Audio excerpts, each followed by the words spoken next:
Hello बच्चों, welcome to my YouTube channel जोजस study. आपका हमारे चैनल पे स्वागत है। मैं हूँ ज्योति गुप्ता। मैं लेकर आई हूँ कक्षा 5 की गणित, जिसका चैप्टर है 10वां और हमारे चैप्टर का नाम है 10वां और 100वां भाग। इस चैप्टर का पहला पार्ट हो चुका है। अगर आपने नहीं देखा है तो चैनल की प्लेलिस्ट में देख लेना।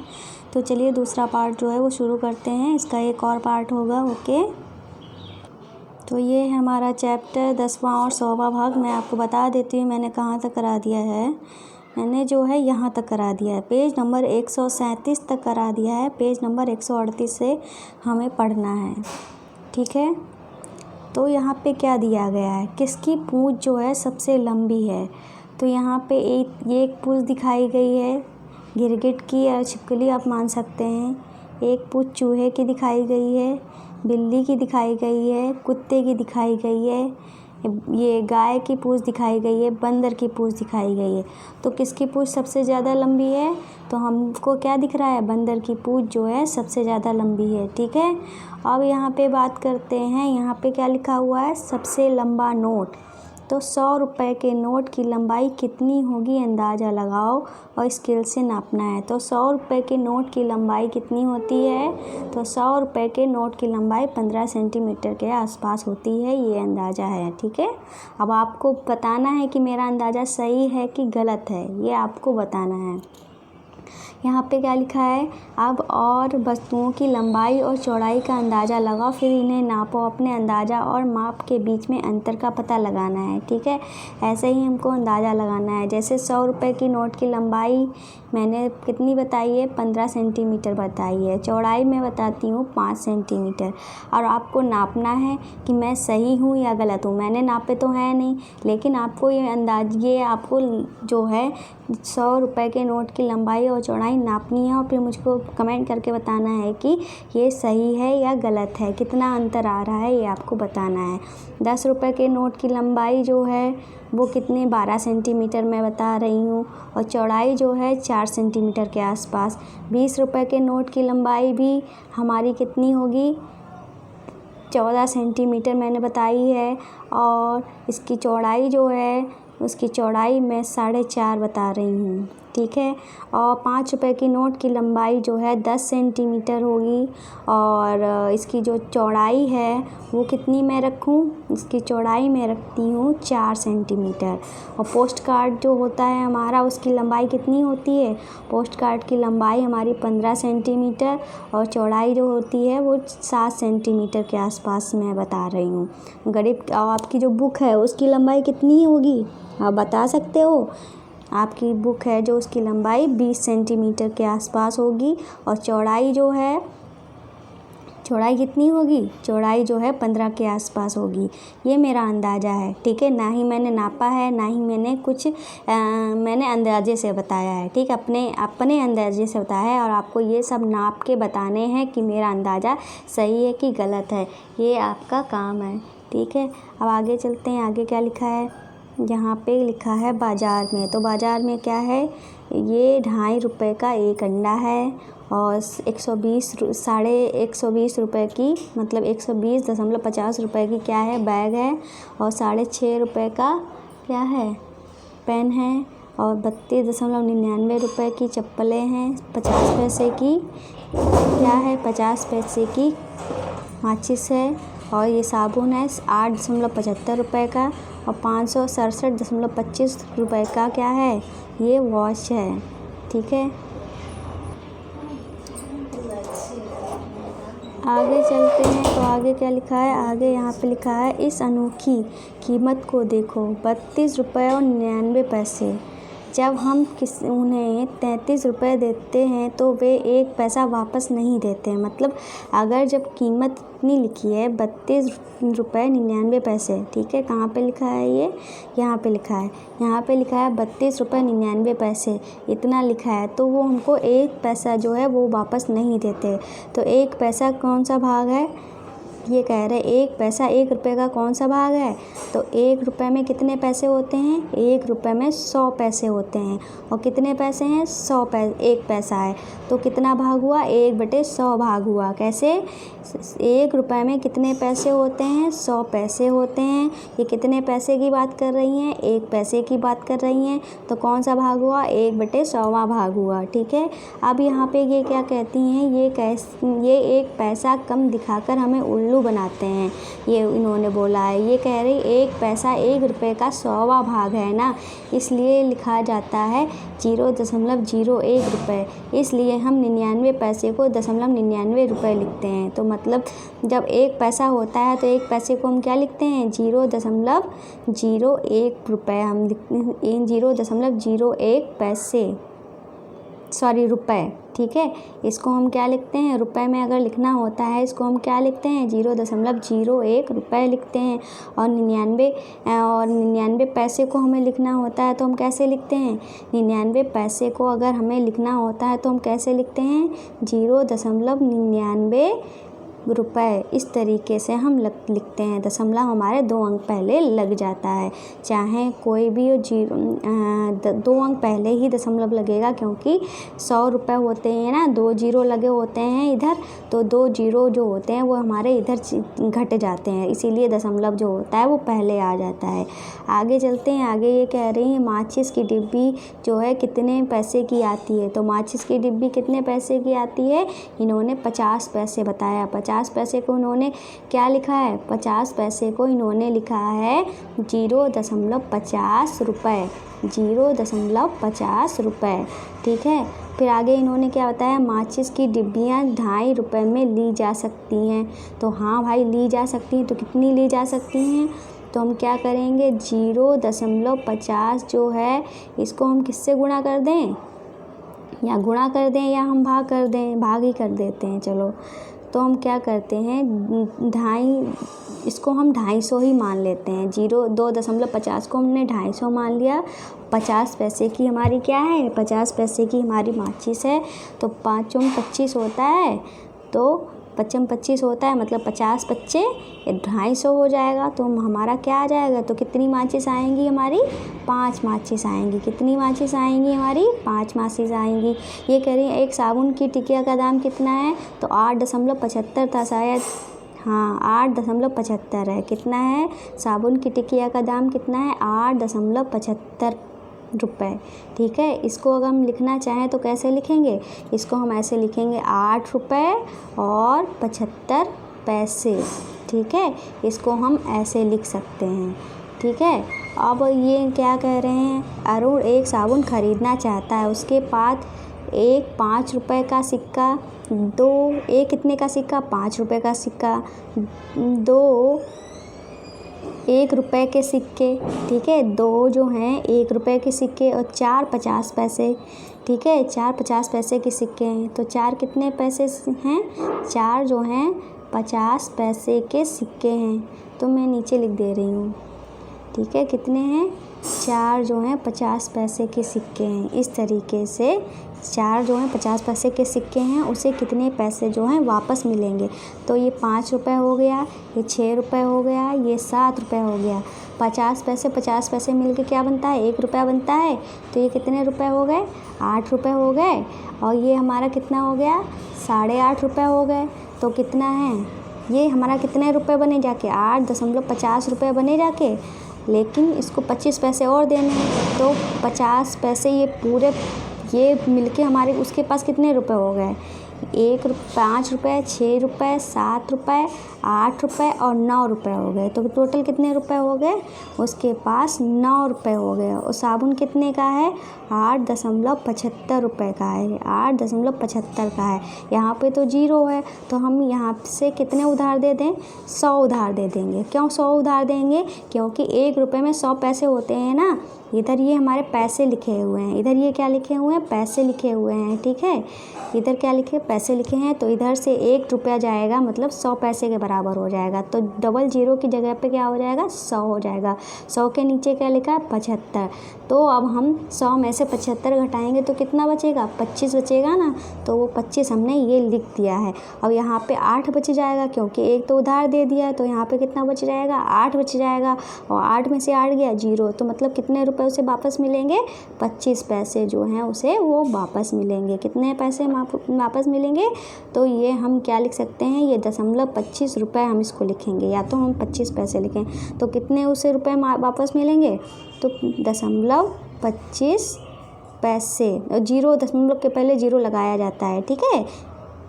0.25 जो रुपए हैं उसे वापस मिलेंगे। इस तरीके से हम लिख देंगे।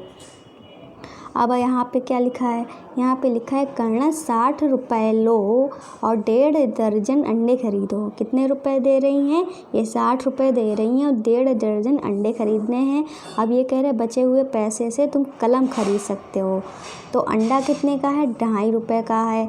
1.5 दर्जन का मतलब क्या हुआ, 1 दर्जन में कितने होते हैं, 1 दर्जन में कितने होते हैं, 1 दर्जन में होते हैं, ये दर्जन लिखा है, 1 दर्जन में 12 होते हैं। और आधा दर्जन में कितने हो जाएंगे, आधा दर्जन में हो जाएंगे हमारे 6। मतलब कितने अंडे खरीदने हैं, 12 और 6 कितने हो गए, 18 अंडे खरीदने हैं। कितने अंडे खरीदने हैं, 18 अंडे खरीदने हैं। तो एक अंडे की कीमत कितनी है, 2.50, मतलब 2.5 रुपये है, ठीक है, 2.50। और 18 अंडों की कीमत क्या हो जाएगी, कुछ नहीं करना है, 2.5 से, ठीक है, 2.5 रुपये से 18 को गुणा कर दो, ठीक है। तो 18 0 गुणा 0, 18 पंजे 90 होता है, 90 लिख लिया। 90 का क्या लिखा हमने, 0 लिख लिया और हासिल कितना हो गया, 9। और 18 दूनी 36, 36 में 9 जोड़ दो, 37, 38, 39, 40, 41, 42, 43, 44, 45। तो कितना हो गया, 45 हो गया, ठीक है। कितना हो गया, 45 हो गया। और यहाँ पे जो है दशमलव लगा दो, ठीक है। तो कितना हो जाएगा हमारा, 45 रुपये के कितने हो जाएंगे, अंडे हो जाएंगे। अंडे कितने रुपए के हुए, 45 रुपये के अंडे हो गए। कितने रुपए के अंडे हुए, 45 रुपये के अंडे हो गए। ये आप याद रखना, ठीक है, 45 रुपये के अंडे हो गए, ठीक है। अब उन्होंने रुपए कितने दिए थे, रुपए दिए थे 60 रुपये। तो 60 में से 45 घटा दो तो कितना बचेगा, 60 में से जब 45 घटाएंगे तो यहाँ पे 10 हो गया 0 की जगह पे, क्योंकि 0 से तो घटेगा नहीं 5। तो हमने एक हासिल दे दिया 6 में से, तो 10 हो गए। 10 में से 5 गए तो कितना बचा, 5 बचा। और यहाँ पे क्या बचा, यहाँ पे बचा 5। 5 में से 1 गया तो कितना बचेगा, 5 में से जब 4 जाएगा तो कितना बचेगा, 1 बचेगा। मतलब हमारे पास कितने रुपए बचे, 15 रुपये बचे। कितने रुपए बचे, 15 रुपये बचे। तो उसके पास कितने रुपए बचे, 15 रुपये। और कलम कितने का है, कलम की कीमत क्या है, कलम की कीमत 6.5 रुपये है। तो ये कह रही हैं बचे हुए पैसे से तुम कलम खरीद सकते हो। कि कितने रुपए बचे हैं, 15 रुपये बचे हैं, ठीक है, 15 रुपये बचे हैं। और एक कलम की कीमत कितनी है, 6.5 रुपये है। कितनी है, 6.5 रुपये। अब अगर हम 6.5 को 2 बार जोड़ते हैं तो कितने रुपए बचे। अगर हम 6.5 रुपये को अगर हम 2 बार जोड़ते हैं या 2 से गुणा करते हैं तो कितना आएगा। देखो मैं 2 बार गुणा करने से अच्छा 2 ही बार जोड़ दे, चाहे 2 से गुणा कर लो चाहे 2 बार जोड़ लो, ठीक है। तो कितना आएगा, 0 0 हमारा 0 हुआ, 5 5 कितना हुआ, 10 हुआ, 10 हुआ, 10 का क्या लिखा जाएगा, 0 लिखा जाएगा। 1 हमारा हासिल हो जाएगा। 6 6 कितना होता है, 12 होता है। 12 में 1 जोड़ दिया, 13 हो गए।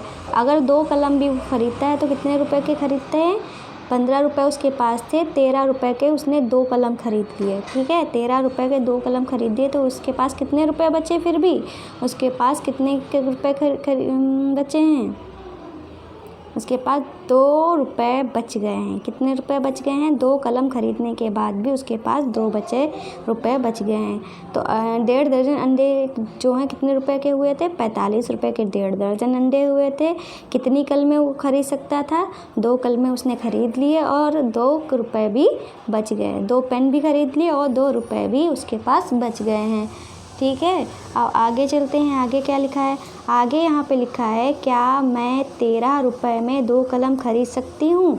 तो हाँ, तो हम 13 रुपये में अभी मैंने आपको सॉल्व करके दिखाया। 13 रुपये में 2 कलम जो हैं वो खरीद सकते हैं।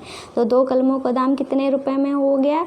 2 कलमों का दाम 13 हो गया। अभी मैंने आपको सॉल्व करके दिखाया है। अब ये कह रहे हैं कि क्या वह 2 कलमें खरीद सकती है? तो हाँ, खरीद सकती है, बिल्कुल खरीद सकती है। 13 रुपये में 2 कलमें जो है वो खरीद सकती है। अब यहाँ पे लिखा है अभ्यास का समय और मिलान करो। क्या लिखा है? अभ्यास का समय और मिलान करना है हमको। ठीक है, अब यहाँ पे क्या लिखा है? यहाँ पे लिखा है, हर पीले बॉक्स को एक हरे और गुलाबी बॉक्स में मिलाओ। हर पीले बॉक्स को हरे और पीले गुलाबी बॉक्स में मिलाना है। जैसे यहाँ पे आधा रुपया का मतलब 50 पैसा, 50 पैसे का मतलब 0.50 रुपया। ऐसे 1/10 रुपये को हम क्या कह सकते हैं? 1/10 रुपये को हम कह सकते हैं 10 पैसे, और 10 पैसे को क्या कह सकते हैं? 0.10 रुपया।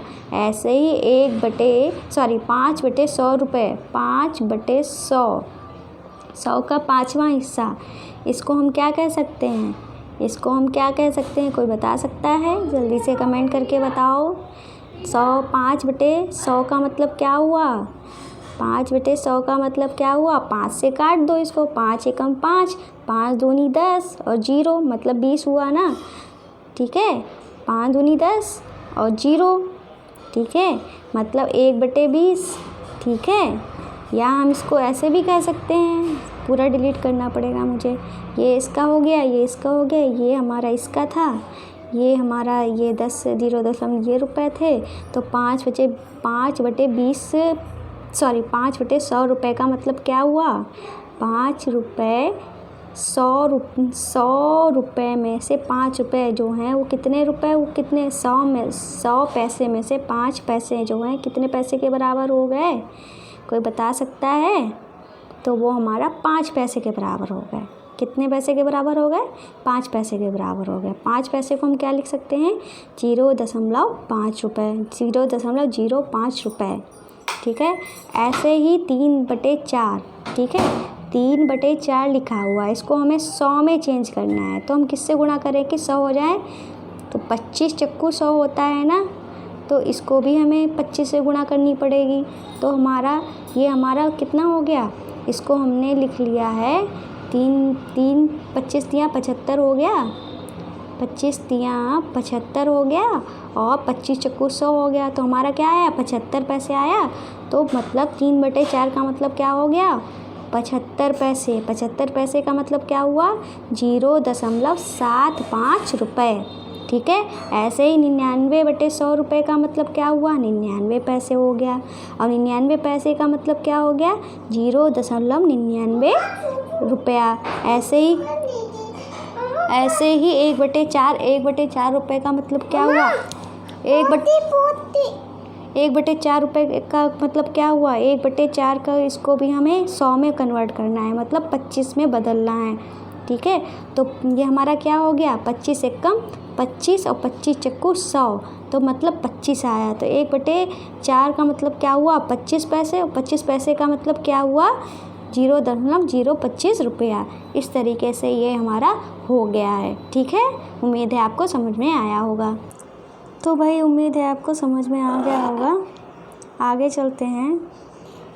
आगे क्या लिखा है? रंग बिरंगे डिजाइन। इस कागज़ का कितना भाग नीला है? तो ये हमारा पूरा कागज़ है। ठीक है, तो इसमें कितनी पट्टियाँ हैं? पहले तो हम देखते हैं। 1 2 3 4 5 6 7 8 9 10 पट्टियाँ हैं, मतलब 10 नीचे हो गया। ठीक है, और एक पट्टी पूरी कैसी है? नीली है। तो 1/10 भाग जो है इस कागज़ का कैसा है, नीला है। तो यहाँ पे क्या आ जाएगा 1/10। ठीक है। अब ये कह रहे हैं कि इस कागज़ का कितना भाग हरा है, तो 10 पट्टियाँ हैं ना टोटल, बटे में 10 हो जाएगा। हरी पट्टियाँ कितनी हैं, 1 2 3, 3 पट्टियाँ हरी हैं तो ऊपर 3 हो जाएगा। इसको क्या कह देंगे हम, 3/10। ऐसे ही क्या लिखा है, कौन सा रंग इस कागज़ का 0.2 भाग ढकता है, 0.2 भाग घटता ढकता है। तो एक भाग मान लो ये हो गया, ठीक है, एक भाग मान लो ये हो गया, दूसरा भाग ये हो गया, तीसरा भाग ये हो गया, तीसरा भाग यहाँ तीसरा भाग ये हो गया, चौथा भाग ये हो गया, पांचवा भाग ये हो गया। इस तरीके से हमने कर लिया है। तो कौन सा भाग जो है, कौन सा कलर है जो ढक रहा है, ब्लैक कलर, मतलब काला, काला कलर जो है वो 0.2 भाग जो है। अब पहली बात तो हम 0.2 को हम खुद ही सॉल्व कर लेते हैं। ठीक है, दशमलव हटाया कितना आया, 10 आया। ठीक है, अब इसको काट दो, 2/10 काटने की ज़रूरत ही नहीं है, 10 पट्टियाँ आ गई, मतलब 2 हिस्से किसके हैं, दशमलव हटाया, दशमलव के बाद कितने अंक थे, 1 अंक था तो 1 0 बढ़ाया। अगर दशमलव के बाद 2 अंक होते तो 2 0 बढ़ाते। दशमलव के बाद फिर से मैं बताती हूँ, 0.2 था, ब्लैक नहीं होगा, मैंने गलत बता दिया। ठीक है, दशमलव हटाया हमने। ठीक है, दशमलव के बाद कितने अंक थे, 1 अंक था तो 1 0 बढ़ाया। ठीक है, और 10 पट्टियाँ थी ना हमारी, 10 पट्टियाँ हो गई। ऐसा कौन सा कलर है जिसकी 2 पट्टियाँ हैं, तो ऐसा कौन सा कलर है, 1 और 2, पीला कलर है। ठीक है, पीला कलर ऐसा है जिसकी 2 पट्टियाँ हैं, तो हमारा आंसर क्या हो जाएगा, पीली पट्टी। ठीक है, कौन सा कलर हो जाएगा, पीला कलर। अब ये क्या कह रहे हैं, अब ये कह रहे हैं अरे नीले रंग की पट्टी कागज़ की 0.1 हिस्सा है। तो 0.1 का मतलब क्या हुआ, हमने दशमलव हटाया और 1 0 बढ़ा, क्योंकि दशमलव के बाद 1 ही अंक था, तो नीली पट्टी 1 ही थी ना। तो इन्होंने यही कहा है कि अरे नीले रंग की पट्टी कागज़ की 0.1 हिस्सा है। तो इन्होंने ये बात सही कही है। फिर अब ये क्या कह रहे हैं, अब दूसरे कागज़ को देखो, हर पट्टी के 10 बराबर खानों में बांटी गई हैं, कुल मिलाकर कितने खाने हैं। इधर से खाने हम गिन लेते हैं, 1 2 3 4 5 6 7 8 9 10। फिर इधर से गिन लेते हैं, 1 2 3 4 5 6 7 8 9 10। इधर से भी 10 खाने हैं, इधर से भी 10 खाने, तो मतलब टोटल खाने कितने हैं, 10 × 10, मतलब कितना हो गया, 100। 10 दहाम 100, मतलब टोटल खाने कितने हैं हमारे, 100 खाने हैं। अब ये क्या कह रहे हैं, क्या हर खाना कागज़ का 1/100 भाग है, तो हाँ, एक खाना, इसका एक हिस्सा जो है, टोटल खाने कितने हैं, 100 है, एक हिस्सा कितना हो जाएगा, 1/100 हो जाएगा। तो ये बात इन्होंने सही लिखी है। तो ये कह रहे हैं नीले कितने खाने हैं, 10 खाने हैं ना, हमको तो पता ही है 10 खाने हैं। ठीक है, तो नीले खाने कितने हैं, 10, टोटल खाने कितने हैं, 100। तो इस चीज़ को हम कैसे लिख देंगे, 10/100। ठीक है, अगर हमने 0 0 ये काट दिया तो हमारा ये क्या आ जाएगा, 1/10। ठीक है, 1/10 भी कह सकते हैं या 10/100 भी कह सकते हैं। आप कह रहे हैं तो क्या नीला हिस्सा 10/100 है, तो हाँ, नीला हिस्सा 10/100 है। हमने देखा कि नीला हिस्सा कागज़ के 1/10 हिस्से के बराबर था, हाँ ये भी देखा था हमने उस कागज़ का 0.1 भी लिखा, तो ये भी बात सही है। तो तीनों बातें इन्होंने जो लिखी हैं वो सही हैं, तीनों बातें मैं समझा भी चुकी हूँ। आगे चलते हैं, आगे क्या है, आगे इन्होंने क्या कहा है ये भी देख लेते हैं। ये कह रहे हैं क्या हम कह सकते हैं कि 10/100 बराबर 1/10 बराबर 0.10 या 0.1। तो चारों बातें जो हैं बराबर हैं। कैसे हैं, 10/100 आया था, अगर लास्ट वाले 0, अगर हम लास्ट, ऐसा नहीं है कि इस तरीके से लिखा हो आपने बीच वाला 0 इससे काट दिया, ये गलत हो जाएगा। ठीक है, ये गलत हो जाएगा। लास्ट वाले 0 हैं वो हम काट सकते हैं, 1 0 इधर से, 1 0 इधर से, ऊपर तो और कोई 0 है नहीं जो हम काट दें। तो हमारा क्या आ गया, 1/10 आ गया। 1/10 को हम क्या लिख सकते हैं, अगर हम ये 0 हटाएंगे तो हमें यहाँ पे 0 जब हम दशमलव हटाते हैं तब हम जीरो लगता है, ऐसे ही हमने जीरो हटाया तो दशमलव लग गया। ठीक है, अब हम दशमलव के बाद कोई संख्या लिखिए, कोई संख्या के बाद हम कितने भी जीरो बढ़ा सकते हैं, ये भी हम लिख सकते हैं। ठीक है, पर हमको ज़रूरत नहीं है, इन्होंने एक जीरो लिखा है तो हमने एक ही जीरो लिख दिया। चाहे तो हम इसको 0.1 भी लिख सकते हैं। ठीक है, तो ये चारों बातें जो हैं ये सही लिखी हुई हैं। ठीक है, आगे चलते हैं। आगे क्या क्या कह रहे हैं, आगे ये कह रहे हैं सोचो क्या हम 10 पैसे को 10 पैसे का 0.1 लिख सकते हैं। 10 पैसे को हम 10 पैसे और 1 रुपये में कितना सिक्का होता है, 100 सिक्के होते हैं ना, तो हमारा ये क्या आएगा 1/10 आएगा। तो 1/10 को हम 0.1 तो लिख सकते हैं ना, तो ये हमारी बात जो हो जाएगी वो सही हो जाएगी। अब ये कह रहे हैं कितने खाने लाल हैं या कागज़ का कौन सा भाग है, तो कितने खाने लाल हैं, 10 खाने तो ये हो गए, ये वाले खाने गिन लेते हैं, 1 2 3 4 5 मतलब 15, और टोटल खाने कितने हैं 100। तो इसको हम क्या लिख सकते हैं 15/100। लाल खाने के लिए हम क्या लिख सकते हैं 15/100 लिख सकते हैं।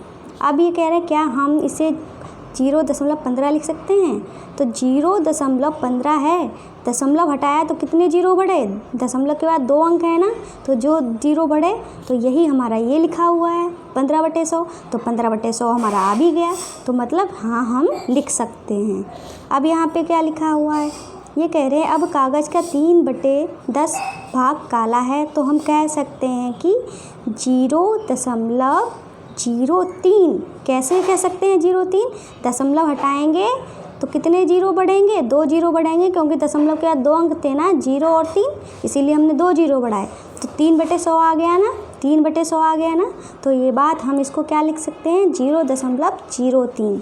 ठीक है, चाहे हम इस तरीके से हमारा लिखा हो 0.03 लिखा हो, तो हम दशमलव हटाएंगे तो 2 जीरो बढ़ जाएंगे, क्योंकि दशमलव के बाद 2 अंक थे। चाहे हमारा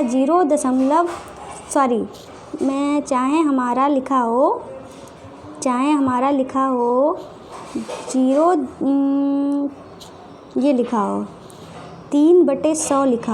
तो हमने 1 जीरो बढ़ाया तो दशमलव हमारा यहाँ पे आया, 1 जीरो और काटा तो दशमलव हमारा 2 अंक के बाद हो गया, तो हमारा क्या आ जाएगा 0.03। इस तरीके से भी हम उल्टा भी कर सकते हैं, सीधा भी कर सकते हैं। अब ये क्या कह रहे हैं, इस कागज़ में सफ़ेद रंग के कितने खाने हैं, तो ये भी हमको गिनने हैं, 1 2 3 4 5 6 7 8 9 10। तो इधर से तो 10 हैं, इधर से गिन लेते हैं, 1 2 3 4 5 6 7 8 9 10, इधर से भी 10 हैं, तो कितने खाने हैं 10 × 10 मतलब कितने खाने हो गए 100 खाने हो गए। कितने खाने हो गए 100 खाने हो गए। तो ये कह रहे हैं इस वर्ग के 0.45 भाग में लाल रंग भरकर मज़ेदार डिज़ाइन बनानी है। तो 0.45 का मतलब क्या हुआ 45, 0.45 का मतलब क्या हुआ, दशमलव हटाया तो 2 जीरो हमने बढ़ा दिए, मतलब 100 भाग हैं, तो 45 खानों में हमको क्या करना है लाल कलर भरना है, तो हमने लाल कलर ले लिया है। 10 खाने ये हो गए, 10 खाने ये हो गए, और 5 खाने ये हो गए, 5 खाने ये हो गए, और 5 खाने ये हो गए, 5 खाने ये हो गए, तो 10 10 20 ये कितने हो गए 10 और 10 10 और 10 40 हो गए, और 5 खाने हमने ये कर दिया। मतलब इस तरीके से ये हमने एक सुंदर सी डिज़ाइन जो है वो इस तरीके से हमने बना दी है लाल कलर से। ठीक है, इस तरीके से आप भी बना सकते हो। ठीक है, आपको अच्छे से बनानी है, मैंने ऐसे ही बना दी, आपको अच्छे से बनानी है। अब यहाँ क्या कह रहे हैं 4 खानों का उपयोग करके हरे रंग को इस वर्ग में 0.05 भाग ढकना है। हरे रंग से 0.05 का मतलब क्या हुआ, दशमलव हटाया कितने जीरो बढ़े 2 जीरो बढ़े, मतलब 5 भाग जो हैं कैसे होने चाहिए हरे कलर के होने चाहिए। 5 भाग जो हैं हरे कलर से आप कर दो, बस इतना ही करना था आपको, वो आपने कर दिया है। अब यहाँ पे क्या लिखा है खेल दिवस, क्या लिखा है खेल दिवस। मल्लापुर के स्कूल में खेल दिवस हुआ है। लंबी कूद में बच्चे जो हैं पहले 5 बच्चे हैं, तो कितने कूद बच्चे हैं 5 बच्चे हैं, और टीना कितनी कूदती है? टीना है 3.5 मीटर कूदती है। मीना 4.05 मीटर कूदती है। रेहाना 4.50 मीटर कूदती है। अनु है 3.05 मीटर कूदती है। और अमीना जो है 3.35 मीटर कूदती है। इस तरीके से सबकी कूदों की लंबाई जो है वो लिखी हुई है। अब ये कह रहे हैं टीना 3.50 मीटर की कूद लगाई, जो कि 3 मीटर से कितनी अधिक है? 50 सेंटीमीटर अधिक है। तो इसी को इन्होंने 3.50 को क्या लिख सकते हैं? 3.50 मीटर को हम लिख सकते हैं 3 मीटर और प्लस 50 सेंटीमीटर। 3 मीटर और 50 सेंटीमीटर। ऐसे अनु की लंबाई क्या है? अनु कितना कूद लेती है? 3.05 है, तो 3 मीटर और 5 सेंटीमीटर। इस तरीके से हम ये लिख सकते हैं। ठीक है, आज की वीडियो में बस इतना ही है। ठीक है, आज की वीडियो में बस इतना ही है, इतना ही पढ़ाएंगे। बाकी की जो क्लासेज हैं वो नेक्स्ट वीडियो में कराएंगे। उम्मीद है आपको जो क्लास है वो पसंद आई होगी तो प्लीज़ लाइक करिएगा। ठीक है, और आज का क्वेश्चन क्या है? आज का क्वेश्चन ये है, अमीना ने ये कितनी छलांग लगाई है? इसको हम कैसे लिखेंगे? मीटर और सेंटीमीटर में हम इस चीज़ को कैसे लिखेंगे? ये हमारा आज का क्वेश्चन है। ये आपको कहाँ करना है आंसर? कमेंट बॉक्स में करना है। कहाँ करना है? कमेंट बॉक्स में इसका आपको आंसर करना है। ठीक है, अब क्या करना है? अब आपको क्या करना है? अब आपको करना है, हमारी गुरु दक्षिणा देनी है। गुरु दक्षिणा में आपको क्या करना है? हमारे चैनल को सब्सक्राइब करना है। क्या करना है? हमारे चैनल को सब्सक्राइब करना है। और जो गुरु दक्षिणा दे सकते हैं वो हमारे रेगुलर बेसिस पे वीडियो भी देखते होंगे, और तो वो हमारे चैनल को शेयर करके हमारी गुरु दक्षिणा जो है वो दे सकते हैं। ठीक है, आप हमारी वीडियोज़ को अपने फ्रेंड्स को, परिवार को, टीचर को जो कक्षा 1 से लेकर कक्षा 12 तक की क्लासेज में हैं, आप उनको वीडियो शेयर कर सकते हैं। और व्हाट्सएप, यूट्यूब, फेसबुक, इंस्टाग्राम, किसी पे भी हमारी वीडियोज़ की लिंक जो है शेयर कर सकते हैं। सबको शेयर कर सकते हैं। तो जितना हो सके उतना हमारा चैनल फैलाइए, सब्सक्राइब करिए और शेयर भी करिए। तो आज की वीडियो में बस इतना ही। मिलते हैं नेक्स्ट वीडियो में, तब तक के लिए बाय बाय।